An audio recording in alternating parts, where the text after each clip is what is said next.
Ndugu waandishi wa habari, napenda kutoa taarifa kwa umma juu ya tukio la shambulio la kudhuru mwili alilolipata katibu mwenezi BAWACHA ambaye amefahamika kwa jina la Sigrada Wilherd Mligo. Huyu ana miaka 34, ni Mbena na ni mkazi wa Mji Mwema katika mkoa wa Njombe. Ikumbuke kwamba siku ya tarehe 25 mwezi wa 3 2025, Chama cha Demokrasia na Maendeleo kilikuwa na kikao cha ndani pamoja na viongozi wa taifa ambao waliongozwa na John Heche, kaimu mwenyekiti.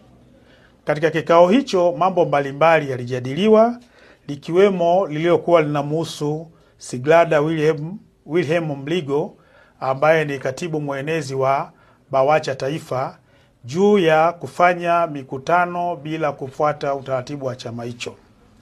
Katika hoja hiyo kuliibuka taharuki na baadaye alielekezwa huyu Sigrada Mligo aweze kutolewa nje, na aliweza kutolewa nje ili kumpunguza munkari aliyokuwa nao kwa wakati huo. Lakini baada ya kuwa ametulia, yalitoka maelekezo ndani kwamba aweze kurejea na kikao hicho ili kiweze kumalizika. Lakini cha kushangaza, moja ya walinzi katika chama hicho cha Chadema ambaye amefahamika kwa jina la Noel Olivale, ambaye ni moja ya walinzi, aliweza kumshambulia kwa ngumi Bi Sigrada Mligo na kuweza kuanguka chini. Lakini wakati tukio hili linatokea, pembeni kulikuwa na baadhi ya askari polisi ambao walichukua hatua ya kutaka kumkamata huyo mtu, lakini baadaye aliponyoka na kuweza kutokomea, lakini tulifuatilia jina lake na kuweza kulipata. Kwa jitihada za kuweza kumpatia huduma ya kwanza kwa maana ya PF3 ikiwa pamoja na kufungua kesi zimefanyika na alienda kupatiwa matibabu.